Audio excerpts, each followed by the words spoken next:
আসসালামু আলাইকুম ওয়া রাহমাতুল্লাহি ওয়া বারাকাতুহু। ইন্নাল হামদালিল্লাহ ওয়াসসালাতু ওয়াসসালামু আলা রাসূলিল্লাহ, আম্মা বাদ। সুপ্রিয় দর্শক, কাছে কিংবা দূরে, দেশ কিংবা বিদেশ থেকে এই মুহূর্তে যারা দেখছেন, সবাইকে আন্তরিক প্রীতি, শুভেচ্ছা ও ভালোবাসা জানাই। আমি আমিন ইকবাল। প্রিয় দর্শক, নেক্সাস টেলিভিশন আয়োজিত প্রাত্যহিক জীবন ঘনিষ্ঠ ইসলামী আলোচনা ও প্রশ্নোত্তর ধর্মী সরাসরি আয়োজন শরীফ হজ গ্রুপ নিবেদিত ইসলামী জীবন বিধানের আজকের পর্বে আমরা একটি সমসাময়িক গুরুত্বপূর্ণ বিষয় নিয়ে কথা বলবার চেষ্টা করব ইনশাআল্লাহ। নির্ধারিত বিষয়ে কথা বলবার জন্য এবং আপনাদের নানা প্রশ্নের উত্তর দেওয়ার জন্য বরাবরের মতোই একজন বিদগ্ধ আলেমী দ্বীন আজ আমাদের মাঝে উপস্থিত রয়েছেন। আজ আমন্ত্রিত অতিথি হিসেবে আমাদের মাঝে উপস্থিত রয়েছেন বিশিষ্ট ইসলামী চিন্তাবিদ, গবেষক, আলেম শায়েখ ডক্টর রেজাউল করিম মাদানী। চলুন শুরুতেই আজকের অতিথির সঙ্গে পরিচিত হয়ে নেই। আসসালামু আলাইকুম ওয়া রাহমাতুল্লাহি ওয়া বারাকাতুহু। ওয়া আলাইকুম আসসালাম ওয়া রাহমাতুল্লাহি ওয়া বারাকাতুহু। শায়েখ কেমন আছেন? আলহামদুলিল্লাহ ভালো আছি, আপনি কেমন আছেন? আলহামদুলিল্লাহ ভালো আছি। আমরা আপনার কৃতজ্ঞতা প্রকাশ করি, গুরুত্বপূর্ণ সময় থেকে আমাদের সঙ্গে কিছু সময় শেয়ার করছেন। শুকরান। প্রিয় দর্শক, আমরা নির্দিষ্ট একটি বিষয় নিয়ে আলোচনা প্রতিদিনই করে থাকি। আজ যে বিষয়টি নিয়ে আলোচনা শুনতে চাই এবং শোনাতে চাই, খুবই গুরুত্বপূর্ণ একটি বিষয়। তা হচ্ছে যে মুসলমানদের উপর হামলা এবং আমাদের করণীয়। প্রিয় দর্শক, নিশ্চয়ই আপনারা জানেন সাম্প্রতিক সময়ে দেশে একটি অস্থিতিশীল পরিবেশ বিরাজ করছে এবং খুবই সাম্প্রতিক সময়ে চট্টগ্রামের একটি আদালত প্রাঙ্গণে আমাদের একজন আইনজীবীর উপরে হামলা হয়েছে এবং তাকে নৃশংসভাবে হত্যা করা হয়েছে। তো এই যে একজন মুসলিম আইনজীবীর উপরে হামলা কিংবা সাধারণ মুসলমানদের উপর হামলা যারা করছে, সেই ক্ষেত্রে আমাদের দেশ যে অস্থিতিশীল পরিবেশের দিকে যাচ্ছে, সেই ক্ষেত্রে আসলে আমাদের কি করণীয়, এই বিষয়ে নিশ্চয়ই আমরা আজকে শায়েখের কাছ থেকে শুনব। তার আগে প্রিয় দর্শক বলে রাখি, চাইলে আপনারাও আমাদের সঙ্গে যুক্ত হতে পারবেন। তার জন্য স্ক্রিনে ভেসে ওঠা নাম্বারে ফোন করতে হবে এবং ফোন করে আপনার জীবন ঘনিষ্ঠ যে কোনো প্রশ্ন রাখতে পারবেন। প্রিয় দর্শক, আমাদের এই আয়োজনটি নেক্সাস টেলিভিশনের পর্দায় সরাসরি প্রদর্শনের পাশাপাশি আমাদের Facebook page Nexus television Islamic এবং আমাদের ইউটিউব চ্যানেলও সরাসরি সম্প্রচার করা হচ্ছে। চাইলে সেখানেও লাইক, কমেন্টস কিংবা শেয়ার করে আমাদের সঙ্গে যুক্ত থাকতে পারবেন। তো চলুন দর্শক, দেরি না করে আজকের শায়েখের কাছ থেকে আজকের নির্ধারিত বিষয়ে আলোচনা শুনতে থাকি। শায়েখ, যেটা বলছিলাম, একটি দেশ তখনই স্থিতিশীল থাকে যখন পারস্পরিক সম্প্রীতি বজায় থাকে কিংবা পারস্পরিক সম্পর্ক বজায় রেখে চলা যায়। কিন্তু যখন একটি দেশে কোনো একটি সম্প্রদায়ের লোকজন আরেকটি সম্প্রদায়ের লোকের উপর হামলা করে, তখন আসলে দেশ স্থিতিশীল থাকতে পারে না। তো আমরা সাম্প্রতিক সময়ে দেখতে পাচ্ছি এইরকম নানা ঘটনা। বিশেষ করে ইসকন নামে একটি সংগঠন মুসলিমদের উপরে নানাভাবে কটাক্ষ করে, হামলা করে, নানা কিছু করার চেষ্টা করছে, দেশ বিরোধী নানা ষড়যন্ত্র করার চেষ্টা করছে। আমরা কোরআন এবং হাদিসের আলোকে যদি নির্দিষ্ট করে শুনতে চাই যে মুসলমানদের উপরে হামলা এবং আমাদের করণীয় বিষয়ে কি বলবেন? বিসমিল্লাহির রহমানির রহিম, আলহামদুলিল্লাহি রাব্বিল আলামিন, আসসালাতু ওয়াসসালামু আলা রাসূলিল কারীম ওয়া আলা আলিহিত তাইয়্যিবিন আত-তাহিরিন ওয়া মান তাবিআহুম বিইহসানিন ইলা ইয়াউমিদ্দিন, আম্মা বা'দ। আউযু বিল্লাহি মিনাশ শাইতানির রাজীম। ক্বালা আল্লাহু তাআলা ফামান ই'তাদা আলাইকুম ফা'তাদু আলাইহি বিমিসলি মা আ'তাদা আলাইকুম। আল্লাহ সুবহানাহু ওয়া তাআলা এই পৃথিবী সৃষ্টি করেছেন। এই পৃথিবী সৃষ্টি করে এখানে বিভিন্ন ধর্মের, বর্ণের, গোত্রের, চিন্তার, চেতনার, চেহারার, আদর্শের লোক সৃষ্টি করেছেন, পাঠিয়েছেন। জি। সর্বোপরি এগুলো পাঠানোর পরে আল্লাহ সুবহানাহু ওয়া তাআলা লাস্ট যে নির্দেশ আমাদের দিয়েছেন সেটি হলো যে তোমরা সকলে পারস্পরিক সম্প্রীতি বজায় রেখে, সম্পর্ক বজায় রেখে, ভ্রাতৃত্ব বজায় রেখে একটা সুন্দরভাবে, শান্তিপূর্ণভাবে তোমরা ওই দেশে, ওই সমাজে, ওই এলাকায় বাস করো, পৃথিবীতে বাস করো। এই জন্য আল্লাহ সুবহানাহু ওয়া তাআলা বলেছেন, ওয়ালা তুফসিদু ফিল আরদ, দুনিয়ায় তোমরা বিশৃঙ্খলা, অস্থিতিশীলতা সৃষ্টি করো না। এটা হলো আল্লাহর চাওয়া পাওয়া। অতএব আল্লাহর চাওয়া পাওয়া, আমাদেরও এটা চাওয়া পাওয়া, এবং সকল মানুষ যারা মানুষ, মানবিকতা আছে, যাদের ভিতরে মনুষ্যত্ব আছে, যারা শান্তিপ্রিয়, যারা উগ্র নয়, তাদের এটাই চাওয়া হওয়া উচিত। তো এ ব্যাপারে আমরা এইটাই মানি, আমাদের যারা ইসলামী অনুশাসন মেনে চলি এবং যারা পিওর ইসলামের, আমরা একটা জিনিস কিন্তু বলছি, আমি বুঝে সুঝে দায়িত্ব নিয়ে বলছি যে প্রকৃত ইসলামের যারা প্র্যাকটিস করে, প্রকৃত ইসলাম যেটা, সেটা কিন্তু বলেছেন যে তোমরা সকল ধর্ম, বর্ণ, অনুসারী আদর্শের লোক মিলেমিশে সমাজে থাকো, কেউ কারোর উপরে আক্রমণ করো না, অধিকার হরণ করো না, অন্যায় করো না, জুলুম করো না। এটা আমি একটু পরে আমি কোরআন হাদিসের আয়াত দিয়ে ইনশাআল্লাহ প্রমাণ করব। তো এখন আমরা সেটার উল্টো দেখছি। আমরা এক সম্প্রদায় আর এক সম্প্রদায়ের উপরে হামলা করছি, আর এক সম্প্রদায় আর এক সম্প্রদায়ের উপরে, এক জাতি আর এক জাতির উপরে, এক গোষ্ঠী আর এক গোষ্ঠীর উপরে। এটা ইসলাম মানে এটা ইসলাম সাপোর্টেড নয়, কোরআন সুন্নাহ বিরোধী। আল্লাহ সুবহানাহু ওয়া তাআলা এই ইসলাম ধর্মকে এমন ফ্লেক্সিবল, এমন উদার করেছেন যে দেখুন, আল্লাহ সুবহানাহু ওয়া তাআলা বলেছেন লাকুম দীনুকুম ওয়ালিয়া দীন। তোমার ধর্ম তুমি প্র্যাকটিস করো, কোনো সমস্যা নেই, আমার ধর্ম আমি প্র্যাকটিস করব। আল্লাহ কিন্তু এই স্বাধীনতা দিয়েছে। তাহলে কোনো ব্যক্তির ধর্মীয় স্বাধীনতায় সংকীর্ণতা সৃষ্টি করা, বাধা সৃষ্টি করা, এটা আপনি মুসলমান হিসাবে, দেশের নাগরিক হিসাবে আপনার উচিত না। কোরআন সুন্নাহ বিরোধী আর রাষ্ট্রীয় নিয়ম বিরোধী। এবার এরপরে চলুন, আল্লাহ সুবহানাহু ওয়া তাআলা দেখুন, আমাদের যখন মানে নবীর যুগে চরম বিজয়, নবী তারপরে খলিফা রাশেদা, যেগুলো আমরা খোলাফায়ে রাশেদা বলি, তাদের যুগে দেখুন বিধর্মীরা ছিল, তাদের রাষ্ট্রে ইহুদি ছিল, খ্রিস্টান ছিল, অগ্নিপূজক ছিল, অনেক ধর্মের লোক বাস করতো। কিন্তু এমন কোনো রেকর্ড নেই, এমন কোনো রেকর্ড পৃথিবী আজকে দেখাতে পারবেন আজ পর্যন্ত যে আমাদের মুসলিম ধর্মাবলম্বীরা অন্য ইহুদির উপরে গিয়ে আক্রমণ করেছে, তাদের অধিকার হরণ করেছে, তাদের সম্ভ্রমহামি করেছে, তাদের মানে উপরে জুলুম করেছে, এরকম নেই। আবার এরকম ঘটলে দুই একটা বিচ্ছিন্ন ঘটনা, তার কঠিন বিচার হতো আমাদের আদালতে, তাই না? তো এর ধারাবাহিকতায় আমরা আছি। কিন্তু এই যেমনটি আপনি বললেন, আপনি যেটা বললেন বা আমাদের বিষয়টি যেভাবে সাজানো হয়েছে যে আমাদের উপরে অন্যান্যরা আক্রমণ করছে, এটা তো মেনে নেওয়া যায় না। এবং আমরা সবাই এখন ডিজিটাল যুগে বাস করছি। আমাদের যে চিন্ময় দাসকে ধরা হয়েছে তার ব্যাপারে রাষ্ট্রদ্রোহী মামলা, অনেক কথা তার ব্যাপারে আমরা অভিযোগ আছে, শুনছি, প্রমাণ আছে। আমরা যে এমনি শুধু ধরেছি তা না, অনেক প্রমাণ আছে। এটা তো তুমি রাষ্ট্রদ্রোহ মামলায় তুমি দোষী, তারপর তুমি আমাদের যে সাম্প্রদায়িক সম্প্রীতি সেটা বিনষ্ট করছো, সব দিকে তুমি দোষী। এবং সর্বোপরি সরকার থেকে যেটা বলা হয়েছে যে তুমি আমাদের নিরাপত্তার জন্য, আমাদের হিন্দু মুসলিম মিলে থাকার জন্য, সম্পর্ক যে সাম্প্রদায়িক সম্প্রীতি, এটার জন্য তাকে থ্রেট মনে করে তাকে ধরে হয়তো বা কিছু একটা আটকাতো বা কিছু একটা বলতো। কিন্তু এখানে যেটা হয়েছে, তাকে ধরেছে সরকার, কিন্তু সেই আদালত প্রাঙ্গণে কি হয়েছে দেখুন, খুবই নৃশংস হত্যা, মানে খুবই, মানে এগুলো বলে বর্ণনা করা যাবে না। দিবালোকে একজন আইনজীবীকে মেরেছে এবং আদালতে এবং মুসলিম আইনজীবী। আমরা মুসলিম এবং হিন্দু কাউকে মারার পক্ষে নয়, অন্যায় ভাবে কোনোভাবে নয়। মারার দরকার হলে সরকার আছে, আইন আছে, তুমি আমি কেন আইন হাতে উঠিনো। কিন্তু এখানে একটা যেটা সবচেয়ে লক্ষণীয়, আমাদের দেশে সুশীলের অভাব নেই, নারীবাদীর অভাব নেই, অমুক সংগঠনের অমুক, আর এই সংগঠন তো ব্যাঙার ছাদার মতো। এখন কিন্তু একজনও কথা বলবে না। যদি এটা অন্য ধর্মের হতো তাহলে দেখতেন কিয়ামত হয়ে যেত। বিশ্বব্যাপী ওই মানবাধিকার, এই অধিকার, সেই অধিকার, নারী অধিকার, সব অধিকার ঝাঁপিয়ে পড়বে। এখন কিন্তু কোনো কথা নেই। জি শাইখ, আমরা আরো শুনবো এই বিষয়ে আলোচনা। একজন দর্শক আছেন, যুক্ত করে নিচ্ছি। আসসালামু আলাইকুম ওয়া রাহমাতুল্লাহ। ওয়ালাইকুম আসসালাম ওয়া রাহমাতুল্লাহ। জি দর্শক, আমি তোফাজ্জল হোসেন ঝিনাইদহ থেকে বলছি। জি বলুন। আমার দুইটা প্রশ্ন। জি, একটা প্রশ্ন হলো, আমরা যে সকাল সন্ধ্যায় সুবহানাল্লাহ, আলহামদুলিল্লাহ, আল্লাহু আকবার 100 বার করে পড়ি অনেকদিন থেকে। কিন্তু আমার এলাকার একজন বলছে যে এইভাবে সংখ্যা নির্ধারণ করে পড়লেই এটা বেদাত হবে এবং আল্লাহ রাসূল তার শাফায়াত করবেন না। এটা কতটুকু সত্য? এবং যদি সংখ্যা নির্ধারণ না করা হয় তাহলে কি করতে পারে? আচ্ছা, আরেকটি প্রশ্ন। আর একটা প্রশ্ন হলো, আমরা যে সকাল সন্ধ্যায় 3 কুল পড়ি, এই 3 কুল পড়া কি রাসূলের সুন্নাত নাকি এটা শয়তান দিন থেকে বেঁচে থাকার জন্য পড়তে হয়? ঠিক আছে, আমাদের সঙ্গেই থাকুন।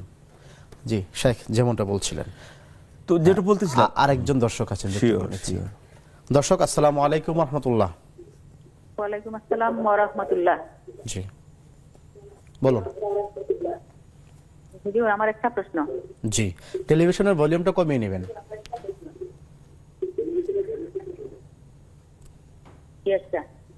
আমার প্রশ্নটা হলো, মেয়েদের যে মেন্স হয় জি, এই সময় কি তসবিহ করা যাবে, জিকির আজকার করা যাবে? আচ্ছা। আসসালামু আলাইকুম।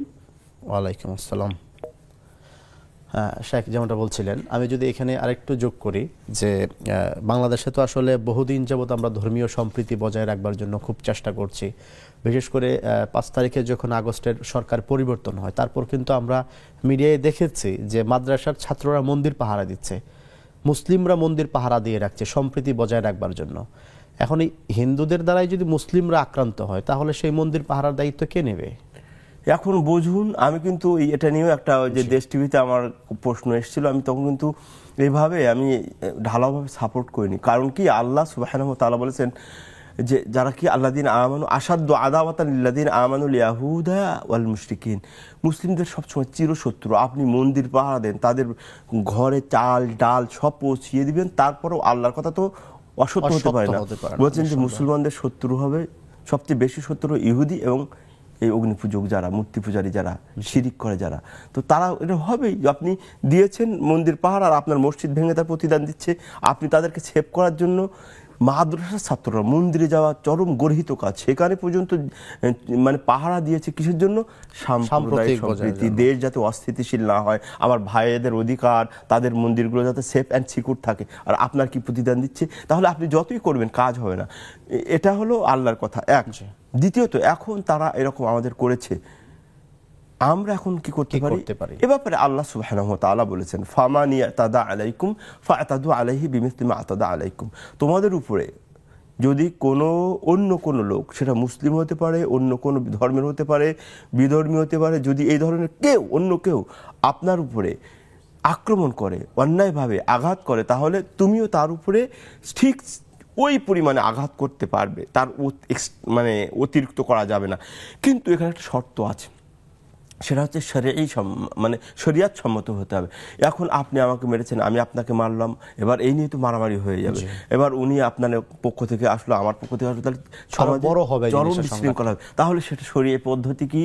সেটা হচ্ছে আদালত। এখন আমাদের দেশে বিচার ব্যবস্থা, তারপরে যেগুলো ইসলামী স্টেট আছে বা ইসলামী দেশে, সেটা হচ্ছে সরকারের মাধ্যমে, খলিফা যারা হবে তাদের মাধ্যমে।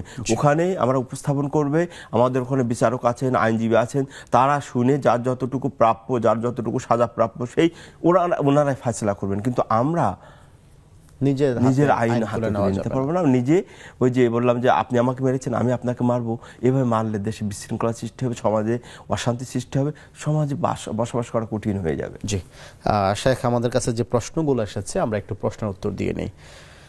প্রথমে যিনি জানতে চেয়েছেন যে সকাল সন্ধ্যা সুবহানাল্লাহ, আলহামদুলিল্লাহ, লা ইলাহা ইল্লাল্লাহ, এই যে জিকিরগুলো আছে 100 বার করা, 100 বার নির্দিষ্ট করে করা, এটা কি বিদআত হবে নাকি ঠিক আছে? এ ব্যাপারে প্রথমত আমরা খেয়াল করব ইবাদত, যেটা ইবাদত, জিকির আজকার নিশ্চিত ইবাদত। এই ইবাদত নিতে হবে রাসূলের কাছ থেকে।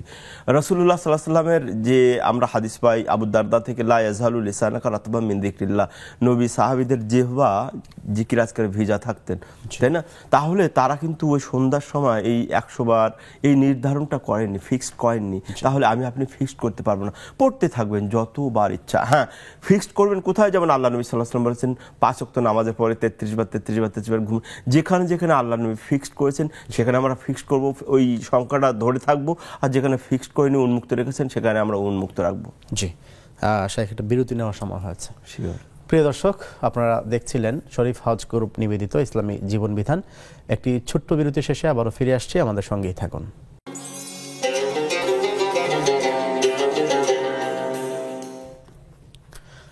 আসসালামু আলাইকুম ওয়া রাহমাতুল্লাহি ওয়া বারাকাতুহু। সুপ্রিয় দর্শক, বিরতির শেষে আবারও ফিরে আসলাম আপনাদের প্রিয় অনুষ্ঠান শরীফ হজ গ্রুপ নিবেদিত ইসলামী জীবন বিধানে।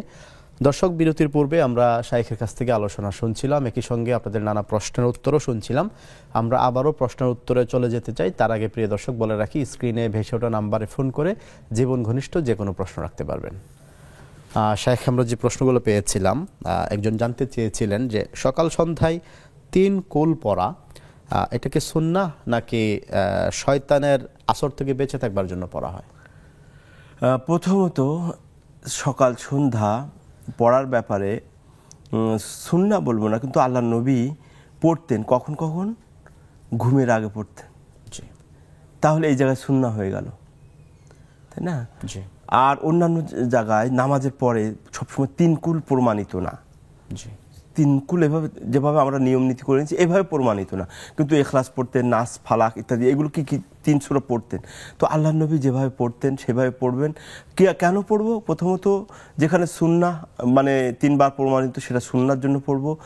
আর দ্বিতীয়ত 3 কুল পড়লে আমরা যদি মনে করি যে 3 কুল পড়লে একবার কোরআন খতমের সমান সওয়াব পাওয়া যাবে, তাহলে সেই চিন্তায় পড়া যেতে পারে।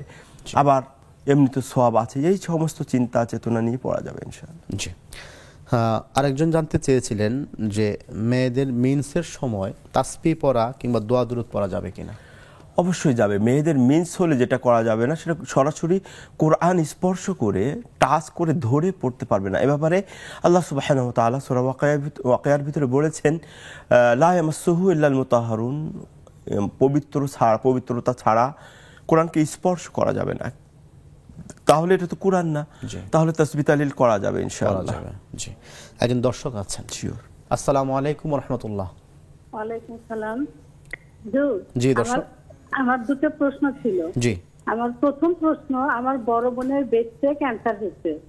তা উনি আল্লাহ পাকের হুকুমে উনি হজ করে আসছেন। তো যেহেতু এখন ছেলে ডাক্তারকে দেখাতে হয়, উনি সব সময় কান্নাকাটি করে যে আল্লাহ আমার কি করলো, আমি কি করব, সব সময় কান্নাকাটি করে। তো এতে কি জায়েজ বা এতে কি দাঁড়ায়, এই প্রশ্নটা একটু। ওনার জন্য কি মেয়ে ডাক্তার দেখানোর সুযোগ নেই? আমি ডাক্তারও দেখানো হয়েছে, কিন্তু তারপরেও ছেলে ডাক্তারকে উনি দেখাইছে। বুঝতে পেরেছি। হ্যাঁ, আর দ্বিতীয় প্রশ্ন হচ্ছে যে বাকারা যে লিল্লাহি মা ফিস সামাওয়াতি, এটা কখন পড়া যাবে এবং এর ফজিলতটা কি? কোন দোয়াটি? ওই যে বাকারার শেষের আয়াত আছে না, সূরা বাকারার শেষের 3 আয়াত। হ্যাঁ হ্যাঁ, শেষে এটা কখন পড়া যাবে এবং কখন পড়লে আমি বেশি ফজিলত পাবো? আচ্ছা ঠিক আছে, বুঝতে পেরেছি। আচ্ছা, আসসালামু আলাইকুম। জি শুকরিয়া। আমাদের সঙ্গে আরো একজন দর্শক আছেন। দর্শক আসসালামু আলাইকুম ওয়া রাহমাতুল্লাহ। ওয়ালাইকুম আসসালাম ওয়া রাহমাতুল্লাহ। ভাইয়া আসসালামু আলাইকুম ওয়া রাহমাতুল্লাহ। ওয়ালাইকুম আসসালাম। ভাই আমার একটা প্রশ্ন, যে আমরা নামাজ পড়ে যে মুনাজাত করার জন্য সিজদায় গিয়ে আল্লাহরে ডাকতে বলতে, এখন আমি তো ভাই ফলোয়ার অবস্থা পারি না, আমার কি মুনাজাত গুলো দোয়া গুলো হবে? কি অবস্থায় পারেন না বললেন? এই যে হার্টের সমস্যা আর মেরুদণ্ডের হাট হয়ে গেছে, সেই জন্য আমারে ডাক্তারে ফলোয়ার অবস্থা নিষেধ করছে। মানে ফ্লোরে বসতে নিষেধ করছে? জি, তো এই যে সিজদায় গিয়ে দোয়া করতে বলছে না, সিজদায় গিয়ে যে দোয়া, বুঝতে পেরেছি। আচ্ছা জি, আমি কিভাবে দোয়াটা করব ভাই, সেটা করলে হবে? আচ্ছা, আর কোনো দোয়া আছে, আর কোনো প্রশ্ন আছে? না ভাই, আর ঠিক আছে। আসসালামু আলাইকুম। ওয়ালাইকুম আসসালাম। শেখ, আমরা শেষের প্রশ্নটাতে গিয়ে আবার যাই। তিনি জানতে চেয়েছেন যে সিজদায় গিয়ে দোয়া করলে তো কবুল হয়, তো তিনি ডাক্তারি পরামর্শে ফ্লোরে বসে নামাজ পড়তে পারেন না, হয়তো চেয়ারে বসে পড়েন, কিন্তু সিজদায় যেতে পারেন না, তাহলে কি করণীয়? এ ব্যাপারে মুসলিম শরীফে যে হাদিসটি এসেছে সেটি হলো আকরাবু মা ইয়াকুনুল আবদু হুয়া সাজিদ। আল্লাহর নৈকট্য লাভের নিকটবর্তী হওয়ার সবচেয়ে উত্তম মাধ্যম হলো সিজদারত অবস্থায়। ফাকসিরু ফিহি দুআ, সেখানে গিয়ে বেশি বেশি দোয়া করতে বলা হয়েছে। তো আমাদের এই আফা সিজদা করতে পারেন না, তো আমরা সিজদা বলতে প্রথমত এটাই বুঝি যে মাথা নত করে মাটিতে, এটা সিজদা। কিন্তু যারা ওই কোনো মানে অসুস্থতার কারণে, ওজোর থাকার কারণে মাথা মাটিতে লাগিয়ে সিজদা করতে পারছেন না, তারা কি সিজদা করছেন না? অবশ্যই করছেন। রুকু থেকে আরেকটু নিচু হয়ে ওটাকে সিজদা হচ্ছেন। ওই সিজদায় গিয়ে যদি দোয়া করেন তাহলে ওই একই হুকুম ইনশাআল্লাহ। জি। আরেক বোন জানতে চেয়েছেন, তার এক বোন তার ব্রেস্ট ক্যান্সার হয়েছে, তো তিনি ডাক্তার দেখাতে হয়, ছেলে ডাক্তার, তিনি হজ করেছেন, ওনার কাছে এটা খুব অনুশোচনা এবং কান্না হয় যে আমি ছেলে ডাক্তার দেখাতে হচ্ছে, তো এই ক্ষেত্রে একটু পরামর্শ যদি দিতেন। প্রথমত আমরা ওজোর, তো এটা প্রথমত একটা ওজোর, ইচ্ছাকৃত না। আমার বোনটি যেমনটি বললেন অনুতপ্ত হয়, অনুশোচনা হয়, এটাই তার যে ঈমান আছে, এটাই তার প্রমাণ। দ্বিতীয়ত আমরা প্রথমত দেখব দেশে কোথাও ব্রেস্ট ক্যান্সারে স্পেশালিস্ট মহিলা আছে কিনা, আগে এটা খোঁজ নিতে হবে। খোঁজ নিয়ে দেখে যদি না পায় তাহলে পুরুষ ডাক্তার দেখানো যাবে অপারগতার কারণে। তিনি আরো জানতে চেয়েছিলেন যে সূরা বাকারার শেষ যে আয়াতগুলো আছে, এই আয়াতগুলো কখন কখন পড়া ফজিলতের এবং কি ফজিলত আছে? ঘুমের আগে পড়বেন। জি। আর এছাড়াও অন্য যখনই পড়া যায়, যখনই সময় পাওয়া যায় তখনই পড়া যাবে, কিন্তু ঘুমের আগে স্পেসিফিক পড়ার ব্যাপারে আসছে, নির্দেশ আসছে। একজন দর্শক আছেন। আসসালামু আলাইকুম ওয়া রাহমাতুল্লাহ। দর্শক শুনতে পাচ্ছেন? হ্যাঁ শুনতে পাচ্ছি, আপনি তো কথাই বল শুনতেছেন। জি, এখন শুনতে পাচ্ছেন? আসসালামু আলাইকুম রাহমাতুল্লাহ। ওয়ালাইকুম আসসালাম। জি বলুন। আমার হুজুর দুটো প্রশ্ন ছিল।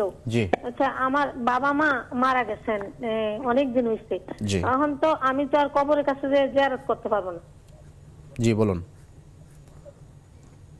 জিয়ারত করতে পারবেন কিনা জানতে চেয়েছেন? হ্যাঁ, বাবা মা মারা গেছে অনেক দিন হয়েছে, তো আমি তো কবরের কাছে জিয়ারত করতে পারবো না। আমি কি কি দোয়া পড়া, কি কি পড়া আচ্ছা আচ্ছা, দোয়া করবো এই ঘরে বসে, আমার একটু জানাবেন। জি। আর কোনো প্রশ্ন? ঠিক আছে, আমাদের সঙ্গেই থাকুন। শাইখ উত্তরটা আমরা দিয়ে নেই। তিনি বাবা মার জন্য কি কি দোয়া পড়তে পারেন? প্রথমত আল্লাহ সুবহানাহু ওয়া তাআলা সন্তানদেরকে বাবা মাদের জন্য কি দোয়া করতে হবে আল্লাহ সুবহানাহু ওয়া তাআলা শিখিয়েছেন, রব্বির হামহুমা কামা রব্বায়ানি সগীরা, রব্বির হামহুমা কামা রব্বায়ানি সগীরা। এইটা একটা দোয়া হলো কোরআনে।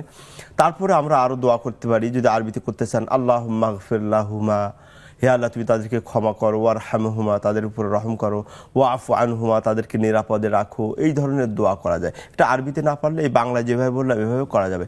এখন ওই যে কবর জিয়ারত করা যাবে কিনা এই ব্যাপারে আমি দেখেছি, ফিকার কিতাবগুলো দেখেছি, সচরাচর বা উন্মুক্তভাবে সাধারণভাবে মহিলাদেরকে কবর জিয়ারত করতে নিষেধ করা হয়েছে এবং দলিল দেওয়া হয়েছে লাআনাল্লাহু যুওয়ারাতিল কুবুর, আল্লাহ সুবহানাহু ওয়া তাআলা যারা অধিক হারে, যে সমস্ত মহিলা অধিক হারে কবর জিয়ারত করেন তাদেরকে অভিশাপ করেন। কিন্তু এখান থেকে কোনো আলেম, কোনো ফাকিহ মুহাদ্দিস বলেছেন যে এখানে অধিক হারে বলেছে, তো অতএব কোনো সন্তান, কোনো মেয়ে যদি তার বাবার কবর মাঝে মধ্যে জি জিয়ারত করে, গিয়ে দোয়া করে, তাহলে করা যেতে পারে, অধিক হারে না, মাঝে মধ্যে কখনো কখনো।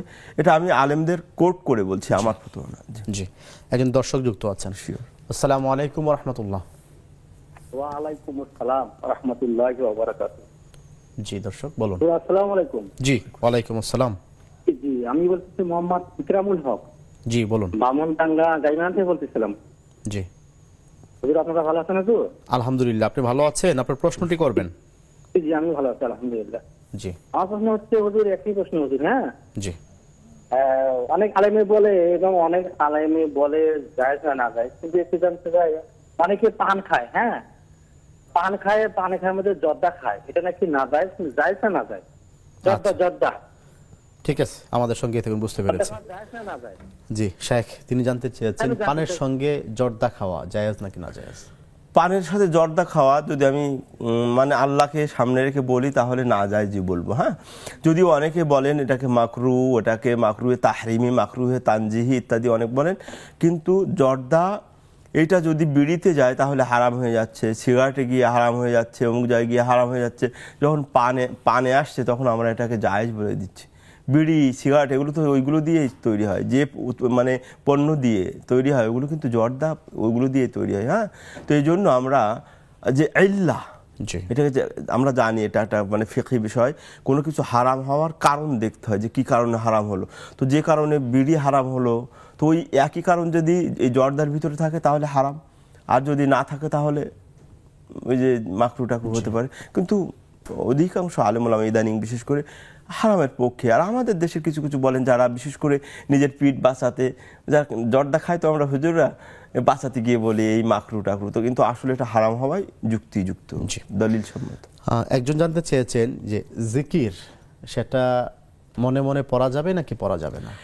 আল্লাহ সুবহানাহু ওয়া তাআলা জিকিরের ব্যাপারে বলেছেন আযকুর রাব্বাকা ফি নাফসিকা, তোমার মনে মনে জিকির করতে বলেছেন। তাদাররুআ ওয়া দুনাল জাহরি মিনাল কওল, উচ্চ আওয়াজ ছাড়া জিকির করতে বলেছেন। তাহলে তো আল্লাহ বলে দিয়েছেন মনে মনে হতে হবে, উচ্চ আওয়াজ করা যাবে না। কিন্তু দুঃখজনক হলো সত্য, আমরা বিভিন্ন মসজিদে, বিভিন্ন স্টেজে, বিভিন্ন প্রোগ্রামে এমন জোরে জোরে উচ্চ আওয়াজে জিকির করতে দেখি, এমন স্টাইলে মনে হচ্ছে পাগল হয়ে গেছে, দৌড়ঝাঁপ করছে, গাছে উঠছে, এই সেই, এগুলো একেবারে কোরআন সুন্নাহ বিরোধী তরিকা। এই তরিকা আল্লাহর কাছে গ্রহণযোগ্য না। জি, শাইখ, একটা বিরতি নিতে হবে। প্রিয় দর্শক, আপনারা দেখছিলেন শরীফ হজ গ্রুপ নিবেদিত ইসলামী জীবন বিধান। সময় হচ্ছে আরও একটি বিরতিতে যাওয়ার, ফিরছি একটু পরে, আমাদের সঙ্গেই থাকুন।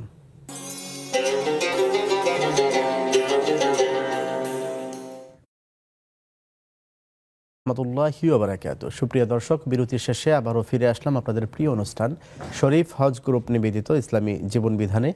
দর্শক, বিরতির পূর্বে আমরা বেশ কিছু প্রশ্নের উত্তর শুনছিলাম, আবারও প্রশ্নের উত্তরে যেতে চাই। তার আগে বলে রাখি প্রিয় দর্শক, চাইলে স্ক্রিনে ভেসে ওঠা নাম্বারে ফোন করে জীবন ঘনিষ্ঠ যে কোনো প্রশ্ন রাখতে পারবেন। শেখ, আমরা তো অনেকগুলো প্রশ্নের উত্তর শুনলাম, এবার আমাদের ফেসবুকে অনেকেই কমেন্টস করে প্রশ্ন রাখছেন, সেখান থেকে কিছু প্রশ্ন নিয়ে নিই। আমরা দেখতে পাচ্ছি শামীম নিধা নামে এক ভাই জানতে চেয়েছেন যে ভারতের এজেন্টরা যে বাংলাদেশকে অস্থিতিশীল করছে, এ ব্যাপারে মুসলমান আর একজন সচেতন নাগরিক হিসেবে আমাদের কি পদক্ষেপ নেওয়া উচিত? প্রথমত আমরা বলবো যে আমরা সম্প্রীতি চাই, আমরা শান্তি চাই, আমরা দেশে অস্থিতিশীলতা চাই।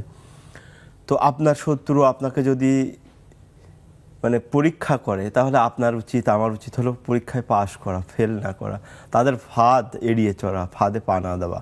তো তারা বিভিন্নভাবে তাদের যখন স্বার্থ দেখা যাচ্ছে, স্বার্থ তো উদ্ধার হচ্ছে না এদের দিয়ে, তো তখন তারা বিভিন্ন রকম চক্রান্ত শুরু করেছে। তো এই চক্রান্ত আমাদের পা দেওয়া যাবে না। আমাদের করণীয় হবে, আমরা মোটামুটি সহিংসতার ধৈর্যের পরিচয় দেব।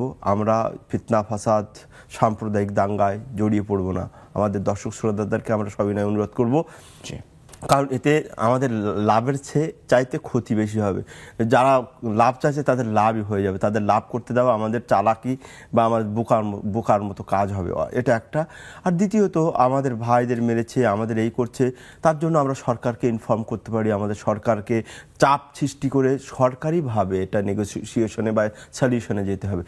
আপনি সলিউশন সমাধান করতে গেলে কি হয়ে যাবে, এটা চরম একটা বাজে পরিস্থিতির সৃষ্টি হবে, যেটা আমার জন্য, আপনার জন্য, দেশের জন্য, কারোর জন্য হবে না। এবং সর্বোপরি আমরা বলবো, আমাদের দেশে যে সমস্ত হিন্দু ভাই, অন্যান্য ভাইরা আছেন, ভাইরা আপনারা একটু আশেপাশে ঘুরে আসুন, আপনাদের যাদের জন্য করছেন সেই দেশে গিয়ে ঘুরে আসুন। আমরা ঘুরেছি, আমরা দেশের অনেক দেশ ঘোরার ভিতরে সেই দেশে ঘুরেছি। আপনারা এখানে যেভাবে বুক ফুলিয়ে চলছেন, ঘুরছেন, আদালত প্রাঙ্গণে যেভাবে মিছিল মিটিং করছেন, ওইভাবে অন্য দেশে গিয়ে আমাদের মুসলমান সম্প্রদায় করতে পারছে। কিন্তু আপনারা এটা কেন, এই নিয়ামতকে কেন যথাযথ সম্মান দিচ্ছেন না? এই নিয়ামতের সদ্ব্যবহার করতে হবে। একটা দেশকে, স্বাধীন একটা দেশের বিরুদ্ধে বা বিষয়ে আর একটা দেশ নাক গলাতে পারে কিনা, আমরা এই বিষয়ে একটু পরে শুনবো। দুইটা ফোন নিয়ে আসছি। আসসালামু আলাইকুম ওয়া রাহমাতুল্লাহ। ওয়ালাইকুম আসসালাম। হুজুর, আমি একটা প্রশ্ন করতে চাচ্ছি। হুজুর, একটু আগে যে তামাকের ব্যাপারে যে কথাটা বললো, এটা আমি ঢাকা থেকেই বলছি, কিন্তু আমার দেশের বাড়ি কুষ্টিয়া। তা আমাদের ওখানে তো তামাকের আবাদটা বেশি হয়, আবাদ এখন হবে। আমাদের আত্মীয় স্বজন অনেকে আবাদ করে এটা, তো তারা নামাজ কালামও পড়ে। আমি অনেক বলছি যে আবাদটা তো করা ঠিক না, হ্যাঁ হারাম। তো আসলে তারা নামাজ কালামও পড়তেছে, আবার রোজাও করতেছে, আমার এই আবাদটাও করে। হ্যাঁ, অনেক মানুষই করে, আমার আত্মীয় স্বজনও করে। আপনার প্রশ্নটি নির্দিষ্ট করে প্রশ্নটি জানান। এই ব্যাপারে একটু বলেন যে আসলে তামাক আবাদ করে, এটা ব্যাপারে আমার একটু বলেন যে আসলে। ঠিক আছে, জি, আবাদ করা সম্পর্কে আমরা আলোচনা করব। আর কোনো প্রশ্ন আছে? জি, আমাদের সঙ্গে আরো একজন দর্শক যুক্ত আছেন। দর্শক, আসসালামু আলাইকুম ওয়া রাহমাতুল্লাহ। ওয়ালাইকুম আসসালাম ওয়া রাহমাতুল্লাহি ওয়া বারাকাতুহু। আমি মৃত্তিকা মনি বলছিলাম বাড়িধারা থেকে। জি শেখ, আমার কোয়েশ্চেন হচ্ছে যে সাপোজ আমার কাছে কেউ কোনো কথা জানতে চাইলো, জি, তো আমি আসলে তাকে সে কথাটা সত্যি কথা বলতে পারছি না, টেকনিক্যালি আমি তাকে কথাটা বললাম, জি, তো সে কথা কি আমার জন্য বলাটা জায়েজ হবে? আমি কি মিথ্যাবাদী বলে গণ্য হব আল্লাহর কাছে? আচ্ছা, ঠিক আছে, বুঝতে পেরেছি। আমাদের সঙ্গে থাকুন। আরেকটা কোয়েশ্চেন হচ্ছে, জি, আমার আরেকটা কোয়েশ্চেন হচ্ছে যে বর্তমান জেনারেশনের মেয়েরা দেখা যায় যে শাশুড়ির কথা শুনতে চায় না। শাশুড়ি তো ওল্ড জেনারেশনের, শাশুড়ির কথা শুনতে চায় না। তো সেক্ষেত্রে শাশুড়ি কি কোনোভাবে দায়ী হবে? আচ্ছা, ঠিক আছে, আমাদের সঙ্গে থাকুন। শেখ, আমরা কয়েকটি প্রশ্ন নিয়ে নিলাম। আমরা যে আলোচনায় ছিলাম, সাম্প্রতিক সময় আমরা জানতে পেরেছি যে ভারত একটি বিবৃতি দিয়েছে বাংলাদেশের পরিস্থিতি নিয়ে। একই সঙ্গে বাংলাদেশ সরকারও একটি পাল্টা বিবৃতি দিয়ে আমাদের দেশের শক্ত অবস্থান জানিয়েছে। তো এই বিষয়ে যদি কথা বলতেন একটু। প্রথমত যার যার অবস্থান, যার যার দেশ, যার যার স্বাধীনতা তার রক্ষা করা, তার দেখা, এটা তার উচিত এবং এটাই হওয়া দরকার। আপনি তো আপনার জান মাল দেশ স্বাধীনতা কারোর কাছে বিক্রি করেননি। কেউ পাশের থেকে বললেই আপনি নতজানু, এটা হলো পররাষ্ট্র নত, যে আমাদের বিগত কয়েক বছর দেখেছি, এটা ঠিক না। আমাদের শোনেন, আপনি না, আমাদের এখানে যারা পিয়ন আছে তাদেরকে যদি আপনি সম্মান না করেন, তার স্বাধীনতার প্রতি সম্মান না দেখেন, আপনাকে কিন্তু অসম্মান করবে। আপনি তো আমার বরাবর, তাই না? তো আপনি আমাকে দামই দিবেন না, আমার স্বাধীনতা, আমার মানে কিছুতেই দাম দিবেন না, আর আপনি দাম পেতে চান, এটা ভুল। এবং আমাকে খেয়াল রাখতে হবে, আপনি কিন্তু শুধু প্রতিবেশী একা না, আপনি থ্রেট দিবেন, আমরা কিন্তু আমাদের পাশে আরও অনেক কিছু আছে, আমরা কিন্তু তাদের আশ্রয় গ্রহণ করতে পারি, তাদের জন্য আমাদের দেশ উন্মুক্ত করে দিতে পারি। এটাও কিন্তু পররাষ্ট্রনীতির একটা খেয়াল করতে হবে। পররাষ্ট্রনীতি এই মোটা বুদ্ধি দিয়ে চলে না। আপনি মনে করছেন যে আমি থ্রেট দিয়ে আমি জোর করে করবো, জি না। আমাদের আশেপাশে আরো অনেক লোক আছে আমাদেরকে আশ্রয় দেওয়ার, আমাদের সাথে কাজ করার, বন্ধুত্ব। আমরা দাসত্ব চাই না, আমরা বন্ধুত্ব চাই। আপনাদের অবদানকে স্বীকার করি, আপনার কোন স্বার্থে করেছেন সেটাও জানি, কিন্তু আপনারা যেভাবে বলেন হ্যাঁ কোনো চিন্তা বলে আমরা দাসত্ব করবো নাকি? আমাদের অধিকার হনন করবেন, আমাদের স্বাধীনতা দিবেন না, আমাদের মান সম্মান কিছু দিবেন না, আর আপনাদেরকে জি হুজুর বলবো, ওই দেশের স্বার্থ, সার্বভৌমত্বের স্বার্থ, স্বাধীনতার স্বার্থ এটা আগে। জি, এটা আগে। শেখ আমাদের সঙ্গে দর্শক আছেন, যুক্ত করে নিচ্ছি। আসসালামু আলাইকুম ওয়া রাহমাতুল্লাহ। আসসালামু আলাইকুম। ওয়া আলাইকুম আসসালাম। জি, আমার একটা প্রশ্ন আছে। জি বলবেন। আমি প্রতি নামাজের মধ্যে বুঝছেন পড়ি লা ইলাহা ইল্লাল্লাহটা 20 বার, বা ফজর নামাজের সময় আর মাগরিবের নামাজের সময় 20 বার, এরকম করে করে আমি 100 বার পূর্ণ করি এশা নামাজের পরে। এটা কি আমার সঠিক হবে? নামাজের মাঝে না নামাজ শেষে? নামাজের শেষে। নামাজ শেষ করে। জি, 20 বার পড়ি আমি এশা নামাজ পর্যন্ত 20 বার পড়ি, আপনি 500 বার 100 বার পূর্ণ করি আর কি। বুঝতে পেরেছি। সঠিক আছে? মানে 100 বার পূর্ণ হবে? ঠিক আছে, বুঝতে পেরেছি। আমাদের সঙ্গেই থাকুন। এই উত্তরটা বোধহয় গত সপ্তাহে আমরা দিয়েছিলাম, যতটুকু মনে পড়ছে, যে 5 ওয়াক্ত নামাজে 20 বার করে 100 বার পড়লে দিনে 100 বার পূর্ণ হচ্ছে কিনা তিনি জানতে চেয়েছেন নামাজের পরে। প্রথমত এ ব্যাপারে আমরা একটা হাদিস শুনিয়ে দিই। জাবের রাদিয়াল্লাহু তাআলা আনহু থেকে একটা এসেছে, আর আবু হুরায়রা থেকে, যে মান ক্বালা সুবহানাল্লাহি ওয়া বিহামদিহি মিআত মাররা হুত্তাত আনহু খাতায়াহু ওয়া লাউ কানা মিসলু জাবাদিল বাহর। মুসান্নাফ ইবনে আবি শাইবার হাদিস। যে ব্যক্তি দিনে 100 বার কি বলবে সুবহানাল্লাহিল আযীম, একটা রিওয়ায়াতে এসেছে, অন্য একটা রিওয়ায়াতে এসেছে সুবহানাল্লাহি ওয়া বিহামদিহি সুবহানাল্লাহিল আযীম। 100 বার বললে তার পূর্বেকার তার মানে গুনাহ, ছোট ছোট গুনাহ পরিমাণ সাগরের ফেনা সমতুল্য হলে মাফ হয়ে যাবে। তো এই সেন্সে যদি কেউ 100 বার পূরণ করে, 100 বার তাসবিহ বা জিকির করতে চায়, তাহলে যে জিকিরের কথা হাদিসে এসে সেটা করতে হবে। কিন্তু যেটা 100 বার বা সংখ্যার সঙ্গে কোনো রিলেটেড না, সম্পৃক্ত না, সেই সকল জিকির আজকার সংখ্যা ছাড়াই করতে হবে, যতবার বাড়া যায়, যতবার বাদ। এটা কিন্তু আমাদের খেয়াল, যতবার আমরা পারি সংখ্যাধিক্য ছাড়া, সংখ্যা নির্দিষ্ট ছাড়া। কিন্তু যে জিকিরের ব্যাপারে সংখ্যা আসছে যে এতবার সেগুলোর ব্যাপারে খেয়াল রাখতে হবে। যেমন আল্লাহ নবী বলছেন 70 বারের কথা, তওবা ইস্তেগফারের কথা, এই সমস্ত বিষয়গুলোকে আমরা সংখ্যার সাথে একটা সম্পৃক্ত করব, রিলেটেড আছে বলে। কিন্তু যেগুলো সংখ্যার সাথে সম্পৃক্ত না, সেটা আমরা এগুলো উন্মুক্ত রাখবো। জি, একজন দর্শক যুক্ত আছেন। আসসালামু আলাইকুম ওয়া রাহমাতুল্লাহ। দর্শক শুনতে পাচ্ছেন?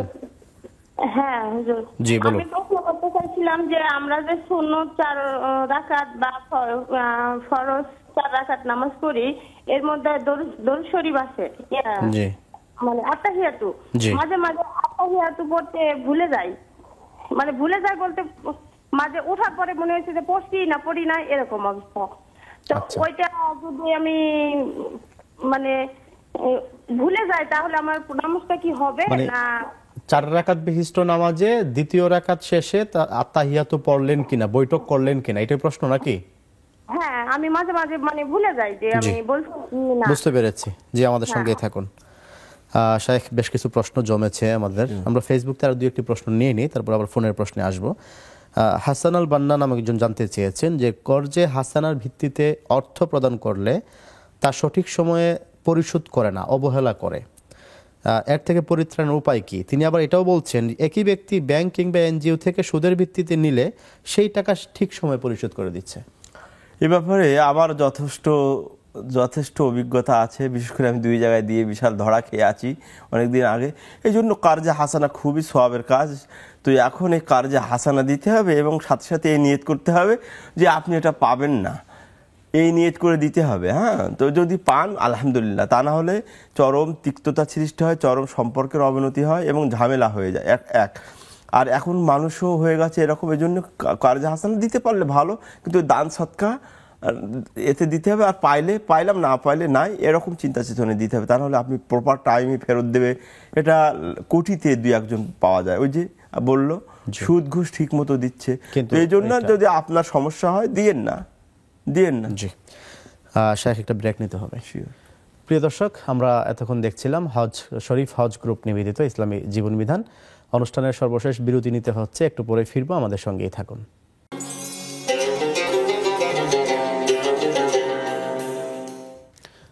আসসালামু আলাইকুম ওয়া রাহমাতুল্লাহি ওয়া বারাকাতুহু। সুপ্রিয় দর্শক, বিরতির শেষে আবারও ফিরে আসলাম আপনাদের প্রিয় অনুষ্ঠান শরীফ হজ গ্রুপ নিবেদিত ইসলামী জীবন বিধানে। দর্শক, বিরতির পূর্বে আমরা অনেকগুলো প্রশ্নের উত্তর শুনছিলাম। আবারও ইনশাল্লাহ আমরা প্রশ্নের উত্তরে চলে যেতে চাই। আমাদের কাছে যে প্রশ্নগুলো জমা আছে শায়েখ, এর মধ্যে বোন জানতে চেয়েছেন, আমরা একটু আলোচনা করেছিলাম যে পানের সঙ্গে জর্দা খাওয়া, আপনি বলেছেন যে এটা হারাম হবে। তো তিনি জানতে চেয়েছেন, তাদের এলাকায় অনেক মানুষ নামাজ পড়েন, রোজা রাখেন, আবার তামাক বা জর্দার চাষবাস করেন, তাদের জন্য কি বলবেন? প্রথমত আমাদের ওই সমস্ত ভাই বোনেরা জানেন না যে এটা হারাম, এই জন্য কিন্তু করেন। কিন্তু তাদেরকে যদি জানানো যায়, বোঝানো যায় যে এই জর্দার ব্যবসা, জর্দার আবাদ করা এটা বা এটাকে ব্যবসা করে এর প্রফিট খাওয়া জায়েজ না, তাহলে অবশ্যই ছেড়ে দিবে। এটা একেবারে ঠিক না। তামাকের চাষ, এটা আমরা সবাই জানি প্রায়, তামাকের চাষ করা, তামাকের ব্যবসা করা, এগুলো না জায়েজ। অতএব আমাদের ওই সমস্ত ভাই বন্ধুদেরকে বোঝাতে হবে, জানাতে হবে ইনশাআল্লাহ। জি, এক বোন প্রশ্ন রেখেছেন যে অনেক সময় মানুষ অনেক কিছু জানতে চায়, কিন্তু সত্য কথাটা সরাসরি বলা যায় না উত্তরে, তখন টেকনিক্যালি অনেক কথা বলে তাকে বোঝানো হয়। তো এই যে টেকনিক খাটিয়ে বলা হচ্ছে, এটা কি গুনাহ হচ্ছে? এখন মিথ্যা এটাকে ওইভাবে ডাইরেক্ট বলাও যায় না, যেভাবে টেকনিক। কিন্তু যে বোন বা যে প্রশ্নকারী যেটা জানতে চাচ্ছেন, যদি আমি টেকনিক্যালি লাস্টে ওইটাই জানিয়ে দেই, যে কোনো ভাষায় হোক, যেভাবে হোক, তাহলে তো মিথ্যা হওয়ার কথা। একটু ঘুরিয়ে বললাম, হ্যাঁ, আশা করি মিথ্যা হবে না। কারণ এটা তার সাথে বললে সমস্যা, বা তার জন্য এটা যায় না তার সাথে, এই জন্য তো টেকনিকের নিচ্ছে, মানে আশ্রয় নিচ্ছে। আশা করি মিথ্যা হবে না, ডাইরেক্ট যদি মিথ্যা না বলে। জি, আরেকটি বিষয় জানতে চেয়েছিলেন যে এই যুগের মেয়েরা, তারা নাকি শাশুড়ির কথা শুনতে চায় না। তো এই যে শুনতে না চাওয়া, এটার জন্য দায়ী কি শাশুড়ি, কি দায়ী থাকবেন? প্রথমত এই যুগের মেয়েদের যারা আছেন আমাদের দর্শক শ্রোতাদের মধ্যে হতে, বা আরো যারা শুনবেন, তাদেরকে বলি, আপনারা এই যুগের, আপনারা কিন্তু পরবর্তী যুগেও শাশুড়ি হবেন। তো আপনি যেমন এই যুগে শাশুড়ির কথা শুনছেন না, আবার বরং শাশুড়িকে দায়ী করছেন, আপনি কিন্তু আরো পরবর্তী যুগে শাশুড়ি হবেন। তখন আপনি শুধু দায়ী করছেন, আর আপনার বৌমা এসে মারবে, কারণ আপনি যে শুনছেন না কথা। তো ওভারঅল যেটা কথা বলা আমাদের বোনদেরকে বলবো, দেখুন বোনেরা, আপনারা আজকে বৌমা আছেন ঘরে, মনে করছেন রানী, আগামীকাল কিন্তু শাশুড়ি হবেন। আপনি যেই ব্যবহারটা, বিহেভটা এক্সপেক্ট করেন আপনার বৌমা থেকে, আগত বৌমা থেকে, সেরকম ব্যবহার আপনি আপনার শাশুড়ির সাথে করুন। যদি আপনি চান ভালো ব্যবহার শাশুড়ি হিসাবে আপনার বৌমার নেক্সট যে পুত্রবধূ থেকে পেতে, তাহলে আপনি যে পুত্রবধূ হয়ে এসেছেন যে ঘরে, শাশুড়ির সাথে ভালো ব্যবহার করুন। যেমন করবেন তেমন পাবেন। জি, আর জোয়ারা বেগম নামে একজন জানতে চেয়েছেন যে মৃত ব্যক্তির নামে কুরবানি দিলে সেই মাংস পরিবারের কাউকে খাওয়ানো যাবে কিনা? অনেকে বলে যে এই মাংসে পরিবারের কারো খাবার থাকে না, ফকির মিসকিনকে দিয়ে দিতে হয়, কতটুকু সত্য? হ্যাঁ, কারণটা হলো, এর আগে লম্বা কথা আছে, সেটা হলো এটা সাদকা হিসাবে যদি দেয়, মৃত্যু ব্যক্তির পক্ষ থেকে সাদকা হিসাবে, ওই যে সাদকা, তার পক্ষ থেকে সাদকা করলে যা মানে সওয়াব পাবে, সেই হিসাবে করলে তখন আর অন্যান্যরা খেতে পারে না। কিন্তু যদি আপনি সচরাচর কুরবানি করেন, যে অন্য সদস্যর নামে করছেন, তখন কিন্তু খেতে পারবেন। এটা নিয়তের উপরে খাওয়া না খাওয়া। এর আগে যে প্রশ্ন মানে জানা দরকার উত্তর, সেটা হলো যে মৃত্যু ব্যক্তির পক্ষ থেকে দেওয়া যায়, কুরবানি দেওয়া যাবে কিনা। প্রথমত যদি মৃত্যু ব্যক্তি ওসিয়াত করে থাকে তাহলে দেওয়া যাবে, আর তা না হলে তেমন প্রয়োজন নেই। কিন্তু যদি দেয় জায়েজ আছে, কারণ আমাদের নবী সাল্লাল্লাহু আলাইহি সাল্লাম তার উম্মতের মৃত্যু জীবিত সকল উম্মতের পক্ষ থেকে দিয়েছিলেন, এই হিসাবে দেওয়া যেতে পারে। ওরা নিয়তের উপরে, ওভারঅল যেটা মানে ফাইনালি যেটা বলবো, নিয়তের উপরে। যদি এটা সাদকা মনে করে দেয় তাহলে খেতে পারবে না, আর যদি সাধারণ কুরবানি মনে করে তাহলে খেতে পারবে। জি, হজের নিয়তে ইসলামী ব্যাংকে অ্যাকাউন্ট খুলে যদি কেউ টাকা জমা রাখে সেটা জায়েজ হবে কিনা, আর এই টাকা থেকে যে লভ্যাংশ আসবে তা কি করতে হবে? প্রথমত সুন্দর নিয়তের জন্য ধন্যবাদ, আল্লাহ তৌফিক দান করুন। এবং এখন তো আমরা দেখছি ইসলামী ব্যাংকটা আমাদের জন্য এই একটা ভালো একটা অবস্থা মানে ব্যবস্থাপনা, তো ওখানে রাখতে হবে, ভালো রেখে আপনি হজ করুন, এটাও আমরা দোয়া করি। কিন্তু এখানে যে লভ্যাংশ, এটা যদি না খেতে চান তাহলে কোনো কল্যাণমূলক কাজে ব্যবহার করা যাবে। কিন্তু কিছু কিছু সমস্যা হয় কি জানেন, বলে নিজে তো আমি খাবো না, সুদটা অন্য কাউকে খাওয়িয়ে দেয়, গরিব মিসকিন, এটা খাওয়ানো যাবে না। সেটা কোনো একটা ওয়েলফেয়ারমূলক, সমাজ কল্যাণমূলক, জনস্বার্থে কাজে লাগিয়ে দিতে হবে। জি, মাহফুজা মুস্তফা নামে একজন জানতে চেয়েছেন যে মক্কা শরীফে জমজম পানি খাওয়ার জন্য যে ওয়ান টাইম গ্লাস রাখা হয়, সেই গ্লাসটা রুমে এনে বাসায় এনে কি পানি খাওয়া যাবে? না, প্রথমত আমরা বোন বা এরকম যারা উমরায় যান, হাজে যান, তাদের জন্য বলে রাখি যে এই যে গ্লাস সৌদি সরকার দিয়েছেন, হ্যাঁ আপনার জন্য দিয়েছেন, কিন্তু আপনি ওটা মসজিদে ব্যবহার করবেন, মসজিদের বাইরে ব্যবহার করার জন্য অনুমোদিত না। আমরা ওখানে ডিউটি করেছি তো জানি। হ্যাঁ, যদি নিতে চান তাহলে ওদেরকে বলে, যদি অনুমতি নেন, আমরা জানি, আমরা দেখেছি অনুমতি দেয়, তো ওইভাবে না বলে নেওয়া ঠিক হবে না। জি, নাজদিন ফারিন নামে একজন জানতে চেয়েছেন যে শাইখ গাজী সানাউল্লাহ রহমানী কবে আসবেন? তিনি সম্ভবত সোমবারে প্রোগ্রামে এসে থাকেন। আরেকজন জানতে চেয়েছেন যে সম্মান বাড়ানোর জন্য কি কি দোয়া করা যায়? সম্মান বাড়ানোর জন্য প্রথমত আল্লাহর কাছে দোয়া করতে হবে, দ্বিতীয়ত আল্লাহ সুবহানাহু ওয়া তাআলা বলেন ইন্না আকরামাকুম ইনদাল্লাহি আতকাকুম, তোমাদের মধ্যে সবচেয়ে সম্মানিত ব্যক্তি সেই যে ব্যক্তি যে বেশি তাকওয়া, পরেজগার, আল্লাহ ভীতি যার যত বেশি, এটা একটা। 2 নাম্বার, 3 নাম্বার হলো বেশি ভালো ভালো নেক কাজ করতে হবে। শাইখ, আমরা হয়তো আর অল্প সময় পাবো। আমাদের সর্বশেষ যে প্রশ্নটি, আনিশা আচল নামে একজন জানতে চেয়েছেন যে চট্টগ্রামে সাইফুল ভাইকে হত্যা করলো, খুব কষ্ট হচ্ছে, মন মানতেই চাচ্ছে না, এই সম্পর্কে যদি কিছু বলতেন। আসলে এটা অত্যন্ত হৃদয় বিদারক, মানে মর্মান্তিক, কঠিন, হার্ট টাচেস একটি ঘটনা। এবং আপনি জানেন যে তার স্ত্রী সন্তান সম্ভাবনা, কি একটা হৃদয় বিদারক ঘটনা বলুন তো। এই ধরনের ন্যাক্কারজনক কাজের আমরা নিন্দা জানাচ্ছি, প্রতিবাদ জানাচ্ছি এবং সরকারের কাছে কঠিন দাবি জানাচ্ছি। এর কঠিন অপরাধের শাস্তি নিশ্চিত করতে হবে, যাতে করে পরিবারের জন্য, যাতে করে কেউ আর নেক্সটে এরকম দুঃসাহস না দেখায়। এ ব্যাপারে আল্লাহ সুবহানাহু ওয়া তাআলা একটা আয়াত দিয়ে আমি বলি, আল্লাহ সুবহানাহু ওয়া তাআলা বলেছেন ওয়ালাকুম ফিল কিসাসি হায়াতুন ইয়া উলিল আলবাব। আমরা অনেকেই এই বিভিন্ন বাদী, বিভিন্ন সুশীল বলি, ইসলামের সমস্ত হুকুম আহকাম নিয়ে কটাক্ষ করি, ঘাত প্রতিঘাত করি, কিন্তু তারা তো জানে না, বুঝে না, মূর্খ, পড়ে না, খালি সুশীল সাজছে। এখানে আল্লাহ সুবহানাহু ওয়া তাআলা কি বলেছেন, তোমাদের জন্য এই কিসাস, মানে আপনি মেরেছেন আমাকে, আমি আপনাকে মারবো, আপনি আমাকে হত্যা করেছেন, আমি আপনাকে হত্যা করবো, আপনি আমার হাত কেটেছেন, আমি আপনাকে হাত করবো। এই ধরনের যে কিসাস বলা হয়েছে, তার ভিতরে আল্লাহ বলেছেন জীবন নিহিত আছে। তার মানে কি, আপনি আমাকে হত্যা করেছেন, আপনাকে যদি আবার রাষ্ট্রের পক্ষ থেকে রাষ্ট্রীয়ভাবে হত্যা করা হয়, তাহলে কি হবে, অন্যান্য যত এই ধরনের সন্ত্রাস আছে, যারা অন্যকে হত্যা করার চিন্তা করে, তারা কিন্তু আর করবে না। তো আজকের এই যে আদালত চত্বরে একজন আইনজীবীকে এইভাবে বর্বরভাবে, অন্যায়ভাবে, আশা রাখি নিশ্চয়ই সরকার দ্রুত ব্যবস্থা, যদি এটা ওই লেভেলে কঠিন শাস্তি দেয়, তাহলে আপনাকে অসংখ্য ধন্যবাদ জানাই। আমাদের সবাই একেবারে শেষ হয়ে গেছে, আপনাকে অসংখ্য ধন্যবাদ জানাচ্ছি। ধন্যবাদ আপনাদের। প্রিয় দর্শক, আমরা এতক্ষণ দেখছিলাম শরীফ হজ গ্রুপ নিবেদিত ইসলামী জীবন বিধান। আমরা গুরুত্বপূর্ণ আলোচনা শুনছিলাম, একই সঙ্গে অনেকগুলো প্রশ্নের উত্তর জেনে নিয়েছি। ইনশাআল্লাহ আগামী দিন নতুন একজন অতিথি নতুন কোনো বিষয় নিয়ে কথা বলবেন। ততক্ষণ পর্যন্ত সবাই ভালো থাকবেন, সুস্থ থাকবেন, নেক্সাস টেলিভিশনের সঙ্গেই থাকবেন। আসসালামু আলাইকুম ওয়া রাহমাতুল্লাহি ওয়া বারাকাতুহু।